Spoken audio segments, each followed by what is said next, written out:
everyone, happy Easter and welcome back to another virtual farm tour.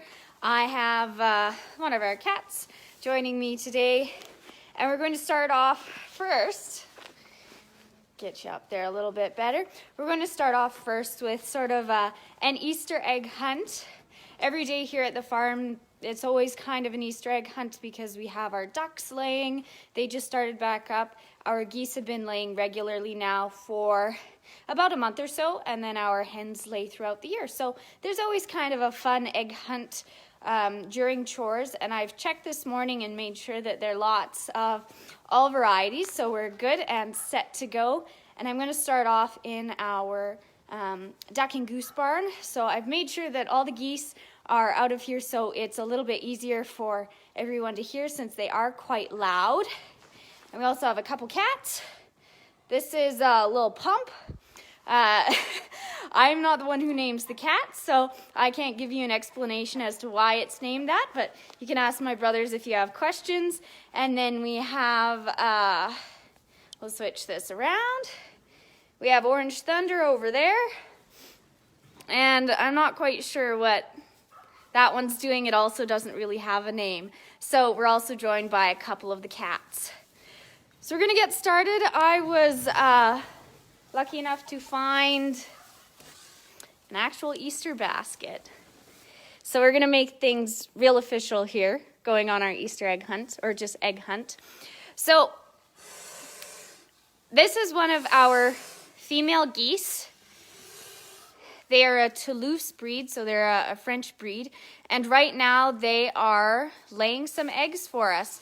So in comparison to ducks or chickens, the geese can be quite aggressive. As you can hear, she's giving me a lot of signals that she's quite unhappy that I'm nearby. And she'll hiss, so it'll sound just like a cat hissing, or if you've watched Jurassic Park, you'll probably be really similar with that sound as well. Kind of a prehistoric sound. So I know she has 2 eggs under her. They were laid this morning by a few of my other geese. I have 7 females that are laying. I got 7 eggs one day, so I know that 7 females are laying. So luckily right now they're not sitting on their eggs, so they're not incubating them. So they're not going to be as protective as they normally are, but she's still going to give me a good, be as protective as she can. And so we can see right under here, these 2 eggs were laid this morning. They're both pretty similar in size. And they do get a little bit covered in mud since it's quite mucky out in the yard, but they stay quite clean. I make sure I give them lots of fresh straw throughout the day so they don't get very dirty, because I have quite a few customers actually who are getting hatching eggs from me. My geese are laying a lot, so I don't need as many as they're producing. So I'll add those to the basket first of the day. So these geese, I'm going to let them start incubating probably around the middle of the month.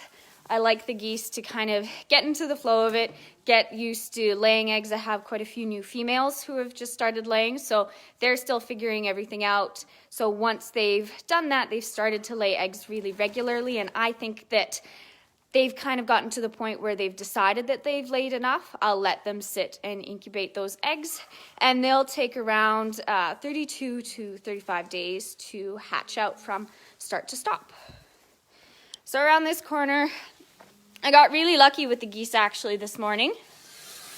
So we have another female who just bolted out of there. But there are no eggs under this one.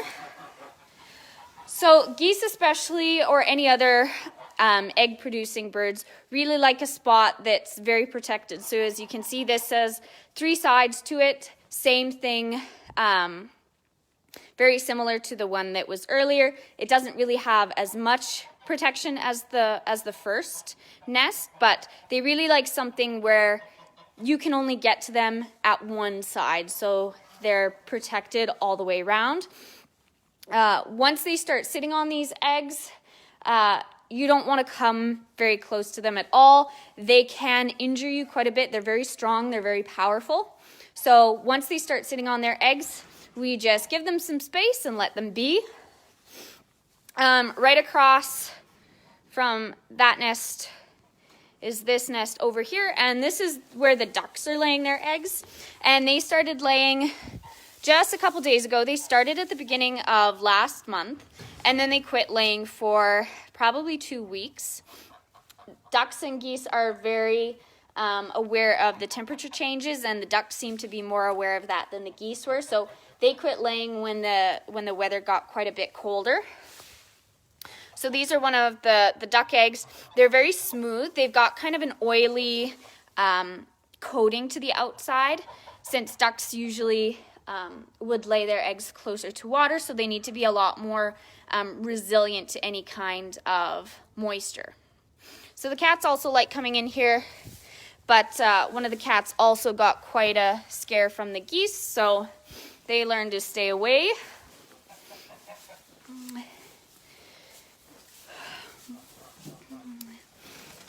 Also, when I'm checking on the geese, when they are hatching out their goslings or they're in the middle of their incubation period, I like to just check on them, make sure that there aren't any unfertilized eggs or any eggs that haven't developed. So I'll take those away just so there's more room for the fertilized eggs to move around and less chance of anything happen. So I do use a broomstick just to kind of pry up the goose so I can get to her eggs, because they are they're very protective. They're almost worse than a mother cow, especially when they have their goslings. You do not want to come between a mother goose and her babies. So we're going to go back into, or we're going to go into our hen house. I've gone back and forth between all the different coops and the buildings numerous times today just to make sure that we got lots of eggs, and we have lots of hens filling up all of the nest boxes. So some of these hens like to lay their eggs in a very specific nest box. They'll go to the same one every time, or for others it doesn't really matter. And they're very vocal. They're not really happy that I'm in here. They're just like the geese, but a little less aggressive. So if anyone has any questions as I'm going through the hens or through any of the animals, please let me know. I'll try to get to as many as I can. And then I'll talk about all the different eggs as I'm collecting them. So we'll go underneath her. She's pretty good. Some of them will peck your hand quite a bit, and others aren't too bad. So we have 2 under her, and she has 1 more. So hens and geese and ducks are able to lay eggs without the occurrence of a rooster. So they're able to lay their eggs, no problem. They are just as you would get in the store. So any of the store eggs that you would get, unless it's otherwise labeled, they're going to be unfertilized. But the eggs that I'm collecting from my hens right now, they are fertilized because I've put a rooster in with them. And the reason I've put a rooster in with them is I want to be able to hatch some eggs out, whether it's man-made incubation, so putting the eggs in an incubator, or letting the hens hatch them out themselves. So this hen right here, it's a little bit difficult to tell, and you kind of have to have a trained eye when you're looking at the hen. But this hen is quite puffed out. She's set her wings so they're spread out all the way to the edge of the box. And when she's outside, she makes a lot of clucking noises, and she kind of struts around and acts a little bit different than all the other hens. And so what that means is she's become broody. So in a way, in comparing it to mammals, it's kind of like she's going into labor. So it's those kind of same signs. It's really not comparable, but to give you a rough idea of what that means. So being broody means that she wants to get some eggs so she can sit on them and incubate them so she can raise chicks. Where all the rest of these hens, they're just in here just laying eggs. And I'm usually getting around 5 to 6 eggs from a hen per week. And hens will lay pretty much year-round. In the winter, they will slow down their production.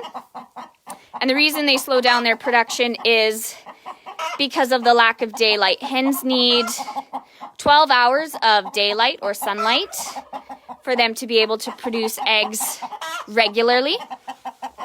And in the winter, you have quite a few hours of daylight that you're not going to get, so we supplement their natural sunlight with some lamps. So we plug those in early in the morning and just keep them on a little bit later at night, so that that stimulates their egg production. So we do collect eggs every day, and I'll collect them twice a day, especially when it's a little bit colder, and during the winter we'll collect them more regularly. Even though the hen house stays above freezing, we want to make sure that the eggs don't get too cold, they don't freeze.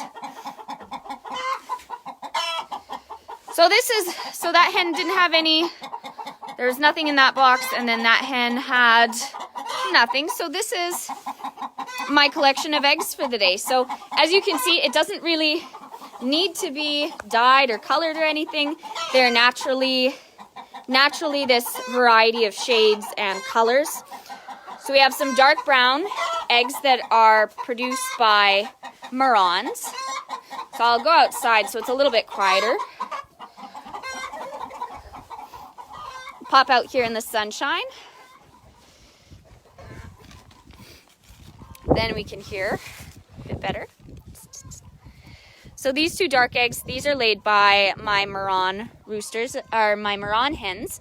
And so the rooster that I have out with the hens currently is a Mehran. So when he's mated with either hens of his own breed, they'll produce this color egg. And then if he's mated with a hen of a blue laying breed, so this one's a very, very faint blue, you'll get these dark olive eggs. And it might not show up quite as they appear in real life on the camera screen. But these eggs are a lovely olive dark green color, and they're one of my favorites. They make any carton of eggs just beautiful. And then I have a few different shades of pink or brown. And these are laid by some of my Orpington hens, as well as some of my Barred Rocks, and then I have a couple Rhode Island Reds. These are the two goose eggs, and then this is the duck egg. So quite a variety. So eggs can come in all different shades. I don't have any, but I do have some friends who have hens that produce gray colored eggs. So they're very dark brown with the dark olive colors crossed together. So those are really lovely. I'd love to get a few different hens that produce those. So once you crack these eggs open, so you're making breakfast or you're making some pancakes, once you crack these eggs open, you would not be able to tell which colored shell they came from. The shell doesn't affect the taste of the yolk, and it's just the pigment that is produced once the hen lays it. So the color of the shell doesn't change the taste at all. And you can tell what color eggshell a hen will produce by the color of her earlobe.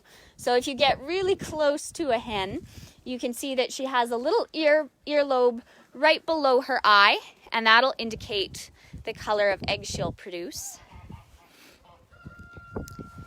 And there'll be different colors of yolk. So some people will ask, why is the egg yolk so yellow, or why is it really pale? So that's all determined on the hen's diet. So what is that hen eating? We feed our hens a mixture of grain that we grind ourselves. So there's wheat in there, flax, and peas. Flax is really good for those omega-3s, and it helps the hens to produce really shiny feathers. It keeps everything, it keeps them nice and healthy. And then the peas that we add in there are excellent sources of protein. And then the wheat is just kind of a fan favorite, and it's a staple grain that we put into their feed. So we grow that grain ourselves, and then we grind it. And it usually takes the hens, once we get to the summer, the hens really don't eat that much grain since they're out and about scratching for bugs and many other different tasty treats in and amongst the grass. So I'll show you what the grain looks like. So we have a couple of our hens here that are scratching away in the bag. So these are our two big mini bulk bags that we fill with grain. And we find that the hens really prefer ground grain to whole grain, even when we get to a point where we're getting close to running out, and we'll just kind of supplement their feed with some of the whole grain. They really prefer eating the ground grain. So this is what it looks like. So you can see any of the little green, the green pieces are the peas. There's some dark brown specks. That's the flax. And then the majority of the grain is made up of wheat. So both of these bags are filled with this grain for the hens. And during the winter, they go through quite a bit of it since that's their only food source, where in the summer, they get let out for pretty much the whole day, and they're able to scratch and peck around the whole yard, going into the cattle pens, picking up any of the grain that the cattle may have missed, as well as lots of bugs. So they appreciate the warm weather since the hens are a little bit more fussy when it comes to the weather, and they would rather stay inside and not be out in the cold or the snow.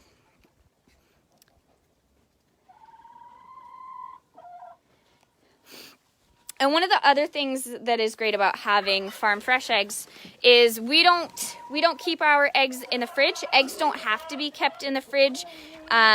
North America, it's really popular for people to keep eggs in their refrigerator, but if you go to Europe, if you go to the UK, Australia, you'll find that eggs aren't kept refrigerated, and they won't be in the refrigeration section of your grocery store.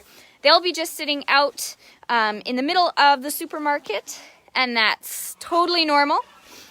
And especially for any of the eggs that we give our customers or that we sell to our customers, they're nice and fresh. So these eggs will last a good 2 weeks just on the counter. But if you have store eggs, those need to be kept refrigerated because they've been washed, and the protective coating, which is called bloom, removes that protective coating that keeps the eggs fresh. So if you have store eggs, you do need to keep those in the fridge, but if you get nice fresh farm eggs that are produced locally, you don't have to store those in the fridge, and you can just keep them on the counter at room temperature, and that makes it really easy if you're going to be baking something, and most recipes call for room temperature eggs, so you're good to go. So we keep our eggs just on the counter. We keep them in our cold room so they stay a little bit cooler than room temperature, especially if we're going to take them to customers, since we don't always have room in the rest of our garage. So you can see these hens are picking away. They really enjoy the mud. There's a lot of grain that's just been smushed in there. There'll also be some leftover insects that didn't make it, or even larvae that's hidden in the mud, so they'll scratch away. As you can see, she's scratching, and that helps them to find anything that's buried under the surface.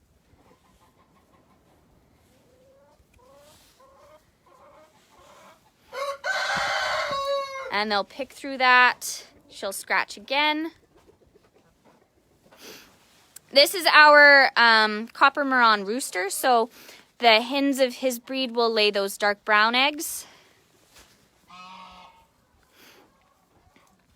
And the hen that's right in front of me, she's a cross, so she's got a little bit of everything in her. And the hen to the rooster's left is a lavender Orpington. Even further left, that is an Easter egger. So she'll be one of those hens that lays those light blue eggs to the green eggs. And this is one of my Mehran hens. So Mehrans can come in a couple different varieties. So that was a black and white, and then this is the copper Mehran.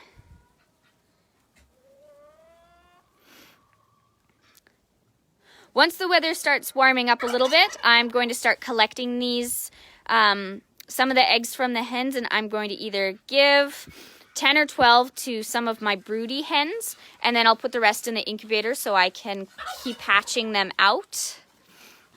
And that's the reason why this rooster's in here with the hens, so he can breed with them so the eggs can become fertilized, and then we can get some chicks. I have a couple of different breeds of roosters, so I'll pair them with the hens of the same breed, or I'll even do some mixes. And when you do those mixes, you get a lot of the different colored eggs, as well as some really interesting colored hens. They'll get some neat scalloping on their feathers, or they'll be a single color, or they'll get what are called beards, or they'll get ear tufts. So the more times you cross them or you mix different breeds together, the more variety you're going to get from your hens or your flock. And some of these hens are a couple different years old. Some are just a year old, and a few of the others are almost 5 years old. And this hen right here, I can't remember her name, but she's actually part of my cousin's flock. So they have a little bit of a smaller hen house, and they didn't have an insulated building, so they asked if their hens could come over here and stay the winter. So this is one of their hens, and she's a Rhode Island red. So she'll lay brown eggs to kind of a dark brown to kind of a pink. So that's one of their hens, and we also have one of their roosters, and he's in with the rest of the roosters.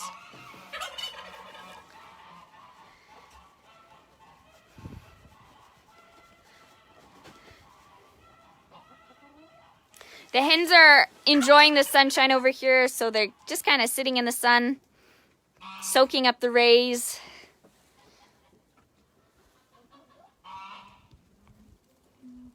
The hens are really good at determining what temperature they're good at, what temperature they don't mind staying outside. So I would say anything that is -5, they're going to go back inside, and especially if it's not sunny, they'll put themselves back in. And if I see that most of them are inside, I'll just shut the door so they can stay a bit warmer.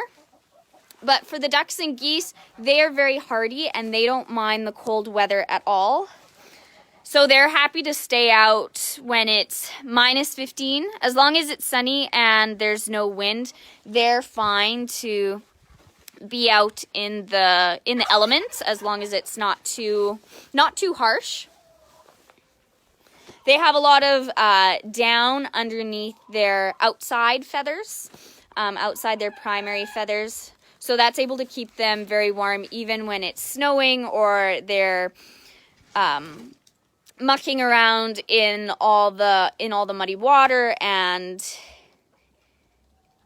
the rest of the yard. So they're able to stay outside even though it can be a bit cold. The hens like to go inside and stay a bit warmer. So we'll continue on. So even when there were we had probably 6 inches of snow a couple of weeks ago, the ducks and geese came outside, and they spent pretty much the whole day outside. They would, instead of taking dirt baths, they would take snow baths. So just preening their feathers, getting nice and clean, and they're quite happy to do that in the snow and the cold, where the hens are a little bit more particular and would rather stay inside, especially when there's snow on the ground. This is my turkey. He is a Ridley Bronze, so he's a heritage breed, and I only have the one turkey.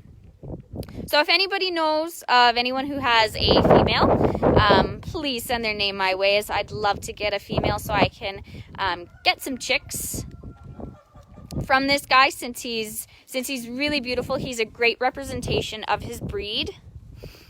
He only has one eye, so the side that he's facing us right now is the side with the missing eye.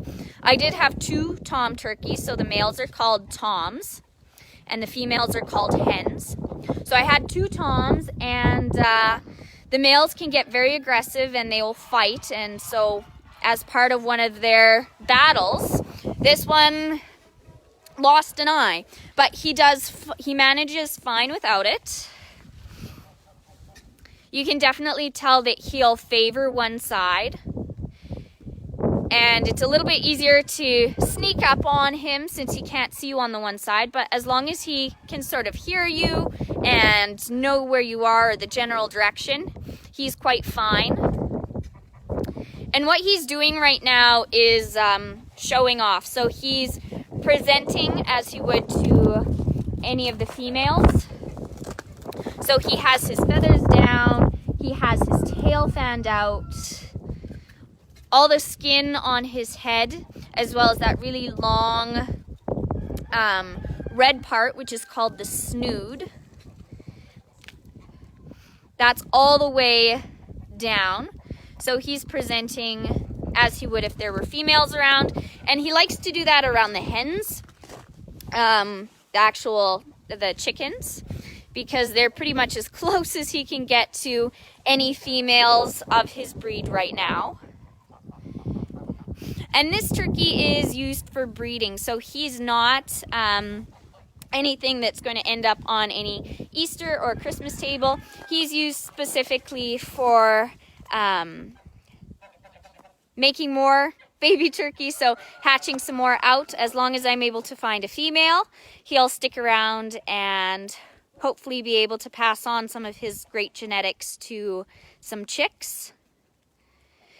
And any of the chicks that turkeys have, so the baby turkeys are called poults, baby geese are called goslings, baby chickens are called chicks, and then baby ducks are called ducklings.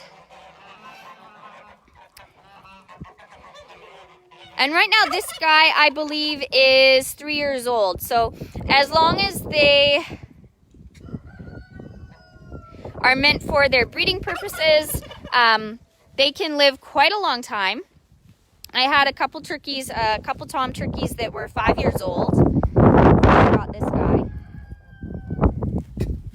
And just like the hens, I have some hens that are close to 7 years old, and as they get older, their production of eggs starts to decrease. But they still are great hens, and especially if they are a breed that I really like or that was a little bit more difficult for me to get, I'll keep them around and try to get some more hatching eggs out of them or get some more chicks. So everybody's kind of being really cautious around here with all the mud. They're not such fans of it. So we're going to put our basket of eggs in our shop, since I normally do not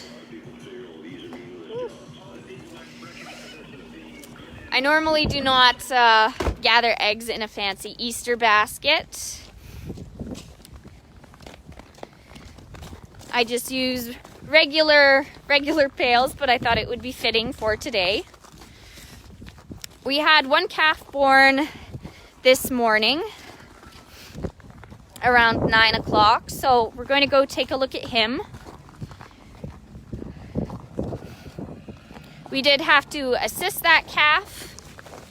So we put the cow in our maternity pen, and we got the obstetrical chains, got all suited up, put on my OB gloves, and just helped that cow with her calf. And pardon me, it was a heifer actually. Most of the ones lately have been cows, so that was a slip. This one was a heifer. So that means that this is her first calf. So we'll switch this around again and go into our calving barn. Turn on some lights.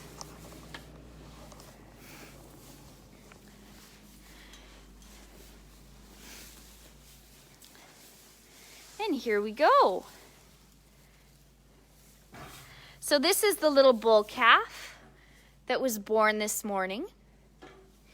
And this is his mother. So she's a first calf heifer. This is the first time she's had a baby.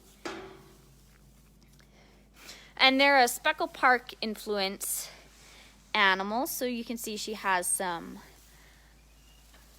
black spots mixed in with her black and white coat. And then her calf is matching her with that. So we're gonna go take a peek at him. We're gonna go in the pen with her. She's nice and friendly, so we'll get close. Now, especially once the cows have had their calves, we always want to give them lots of space, especially the new mothers, since this is a whole new thing for them. And even though their instincts are excellent, just giving them some time and some space is the best thing for them to get used to their new baby. But we'll go around the other way so we don't have the sun there.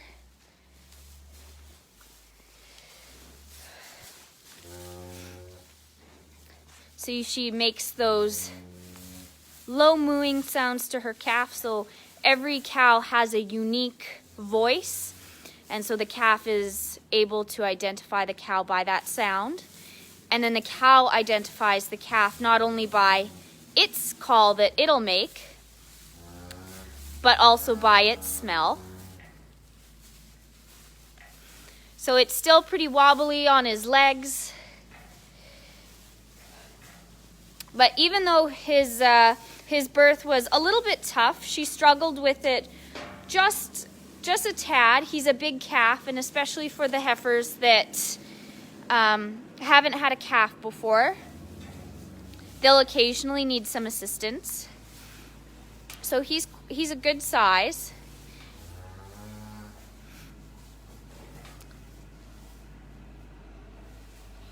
So she'll watch me. She'll make sure that I'm not getting too close to her calf.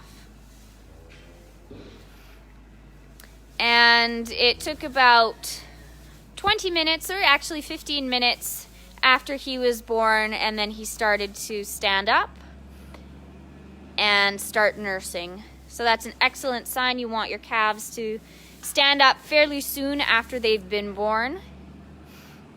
And then they'll move to the back end of the cow. Sometimes it takes them a little bit longer. They'll try the front, and then they'll realize that that's not working for them. And then they'll move the way to the back end of the cow, find that udder, and get their first milk. And that first milk is called colostrum. So that's very high in antibodies, which give the calves a great head start and help with the immunity. And once those calves have the first drink of milk, that first little bit of colostrum, that's gone for the rest of its nursing life. The cow only produces that once per calf, and that's at the very beginning. And then the rest of the time, she'll produce milk for that calf. And the typical beef cow, so these are the beef variety of cattle. So you have two different kinds. You have the dairy, so the ones that are bred to produce milk. And then you have beef cattle, which are bred to produce beef. So they're a little bit different in terms of their structure and also their milking capacity and their milking ability. So while these cows have really great udders and will produce a lot of milk, they won't produce as much as dairy cattle, but they will give about 1.5 gallons of milk per day, and that's your average that's your average beef cow, whereas your average dairy cow will produce 6 gallons of milk per day.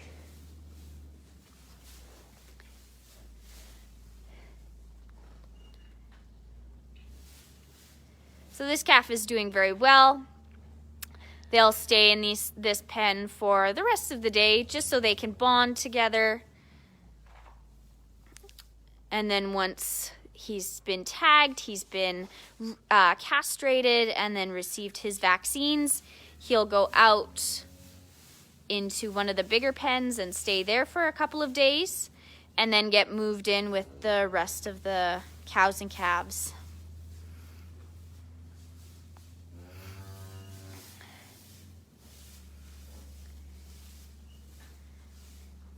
So they're very curious. He's checking out the straw bale.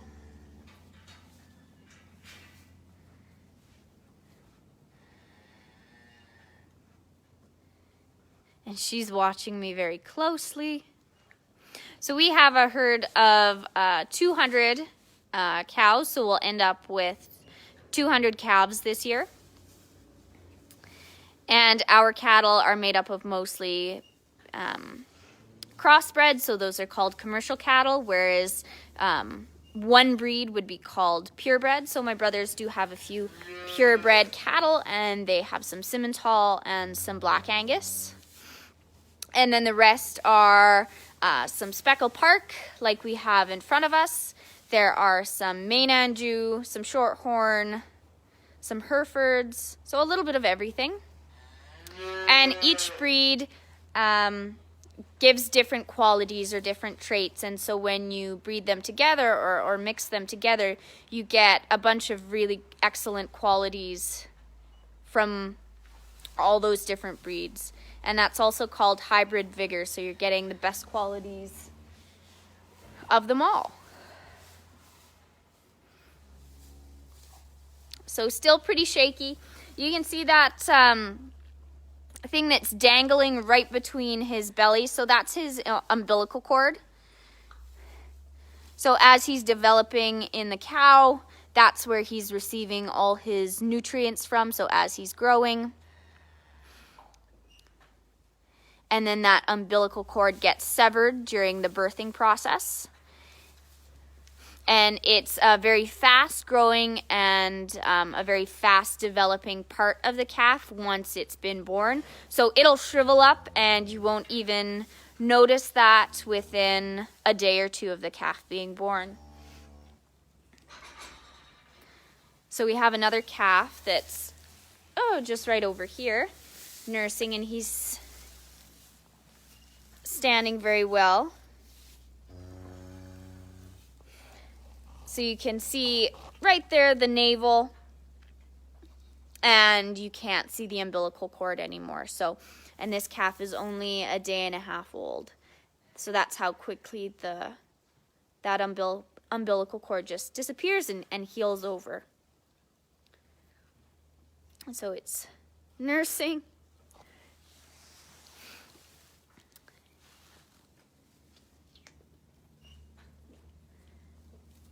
So that's pretty much all for today. I wanted to keep it short and sweet. Ooh, now I don't know what I did. There we go. I wanted to keep it short and sweet and show everybody what's happening today at Easter and go through the eggs in particular, since those are quite fun and exciting. I know we're moving a bunch of cattle today out into a different pasture and a different pen, so the one that they're currently in can dry up, since with all the snow we've been getting and the fast rate of everything melting, it's getting a bit wet. So we want to make sure that we don't have any calves getting in the water or getting sick. So wanted to say Happy Easter. Thanks for tuning in. Oh, and before that, about the twins, thanks Kenzie for putting that in there.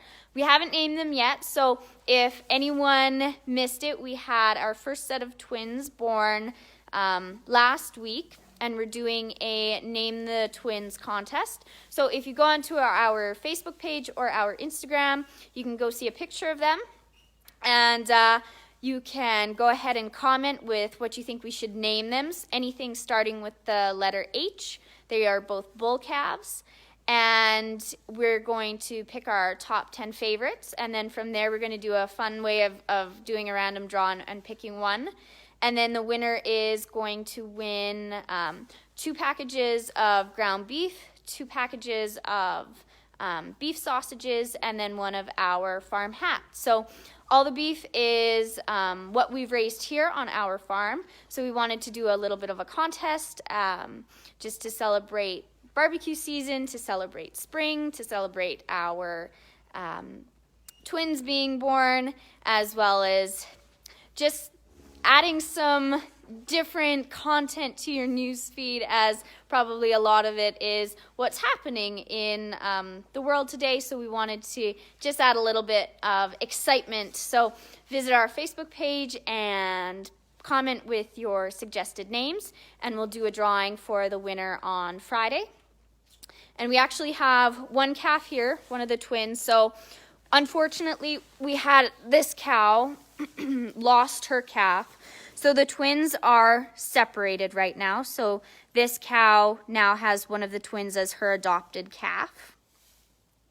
And she's doing a fabulous job of being its mother. So that's usually what happens with twins, especially if one of our cows loses a calf, which is a real thing. When you have a large herd, occasionally you will lose a calf or two. But when you have twins, you're able to place that twin with the cow that lost her calf. So that's what we did over here. And so this cow is now the new mother of this twin. So if you have any names for him, please comment in our post. And we've been getting some really fantastic ones. So thank you, everybody. So now that's probably it. I will sign off. Happy Easter, everyone. I hope you are staying safe and healthy and enjoying lots of chocolates and the sunshine. Have a great day.